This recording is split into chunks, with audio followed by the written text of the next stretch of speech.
মোহামেডানের coach নিয়ে দিনভর নাটক চলল লাল সরণির ক্লাবে।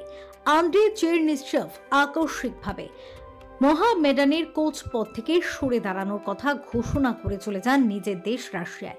যদিও বৃহস্পতিবার থেকে পরিস্থিতি ফের স্বাভাবিক হচ্ছে বলে জানান ক্লাব কর্তারা।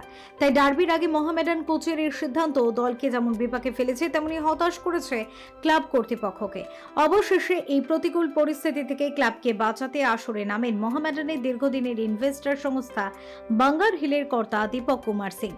অপর ইনভেস্টর স্ট্রাচির অফিসে দীর্ঘ বৈঠকের পর এবং কোচের সঙ্গে ভিডিও কলে আলোচনার পর আন্দ্রে চেরনিসেভকে পুনরায় দায়িত্ব গ্রহণ করতে রাজি করান ইনভেস্টররা। কিন্তু মজার বিষয় হলো, এই সিদ্ধান্ত মোহামেডানের মিডিয়া গ্রুপে জানানো হলেও ক্লাবকে রাখা হয়েছিল সম্পূর্ণ অন্ধকারে। মোহামেডানের সাবেক কর্তারা জানান তারা এই বিষয়ে অবগতই ছিলেন না। অন্যদিকে খেলোয়াড়দের বেতন সমস্যার সমাধান হয়ে গিয়েছে বলে জানান দীপক কুমার সিং। তিনি বলেন, আজ থেকেই খেলোয়াড়দের বেতন মিটিয়ে দেওয়ার কাজ শুরু হয়ে গিয়েছে। এরপর দীপক সিং ক্লাবের অফিসিয়াল বক্তা হিসেবে মোহাম্মদ কামার উদ্দিনের নাম সাংবাদিকদের সামনে আনেন। তখনই শুরু হয় ঝামেলা। সচিব ইশতিয়াক আহমেদ ক্ষুব্ধ হয়ে ওঠেন এবং প্রতিবাদ জানান। গলার স্বর উঁচু করে সভাপতি আমির উদ্দিন ববিকে তিনি প্রশ্ন করেন, সচিবের উপস্থিতিতে কেন কার্যকরী সভাপতিকে ক্লাবের অফিসিয়াল বক্তা হিসেবে ঘোষণা করা হলো? সভাপতির জবাব, তুমি নিয়মিত মাঠে যাও না এবং দলের বিষয়ে খোঁজখবরও রাখো না, সেই কারণে কামার ভাইকে এই দায়িত্ব দেওয়া হচ্ছে। এইভাবে দুই পক্ষের মধ্যে তর্কাতর্কি শুরু হয়। পরিস্থিতি হাতের বাইরে যাওয়ার আগে সভাপতি চুপ করিয়ে দেন ইশতিয়াক আহমেদকে। সাংবাদিক সম্মেলন শেষ হওয়ার পর দীর্ঘক্ষণ নিজেদের মধ্যে বৈঠকও করেন মোহামেডানের আধিকারিকরা। কিন্তু এর মাঝেই ক্লাব ছেড়ে বেরিয়ে যান সচিব ইশতিয়াক। গাড়িতে ওঠার আগে বিষয়টি নিয়ে জিজ্ঞাসা করায় তিনি জানান, এই সব কিছুই রাজনীতি। তো যে আমাদের একটা সিচুয়েশনে ছিলাম আমরা, সো আমাদের আজ লং ডিসকাশন পরে সিএ ট্রান্সফার এক পজিটিভ ভাবনায় রেডি হয়ে গেছে।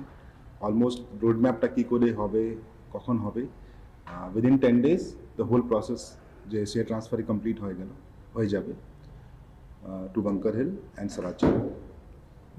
আর যে আমাদের ফান্ড আমরা আটকে দিয়েছিলাম, that funding will start from today. আর সেটা মেন প্রবলেম প্লেয়ার্সদের স্যালারি পাইনি, অনেক ইস্যুস ছিল। সব ইস্যুস আমরা একটা এগ্রিমেন্টে মিটিয়ে নিচ্ছি। নেক্সট উইক থেকে প্লেয়ার ওরা স্যালারি পাবে অ্যান্ড যে বাজেট প্ল্যানিংটা হয় কমপ্লিট করলাম। So everything is good now.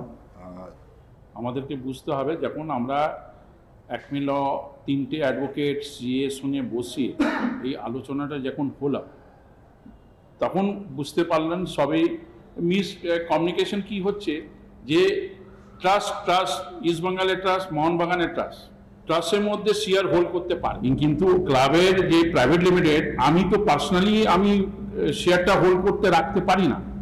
এটা তো একটা সংস্থা, একটা মোহামেডান স্পোর্টিং ক্লাব। আমাদের যে আছে সোসাইটি অ্যাক্ট আছে, সোসাইটি অ্যাক্টের মধ্যে আমরা শেয়ার হোল্ড করতে সোসাইটি পারে না, ট্রাস্টটা পারে। তাহলে এই কারণটা অনেক দিন থেকে সেটা নিয়ে আলোচনা, কনফিউশন ছিল। যখন আমরা বসেছি, এই সিএর সঙ্গে বসেছি, তারপরে অ্যাডভোকেটের সঙ্গে বসেছি, 3জনে অ্যাডভোকেট 3জনে সিএ বসে একটা পথ বের হলো যে হ্যাঁ, এটা সোসাইটির মধ্যে আমরা যেতে পারি না, শেয়ার রাখতে পারি না। যার মধ্যে প্লেয়ারদের টিডিএস এর ব্যাপার ছিল, 1.5 বছর 2 বছর টিডিএস নিয়ে প্রবলেম চলছিল, ওইগুলো সমস্ত ক্লিয়ার এই সবে এখন হয়েছে।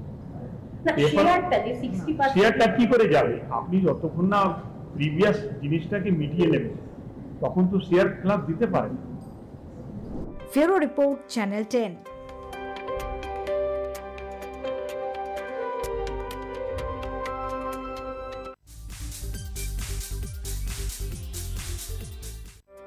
পশ্চিমবঙ্গের ব্যবসায়ীদের জন্য এক নতুন অধ্যায়ের সূচনা করলো নেটওয়ার্ক ইন অ্যাকশন। এটি beyond red ocean consulting network in action US এর আঞ্চলিক অংশ।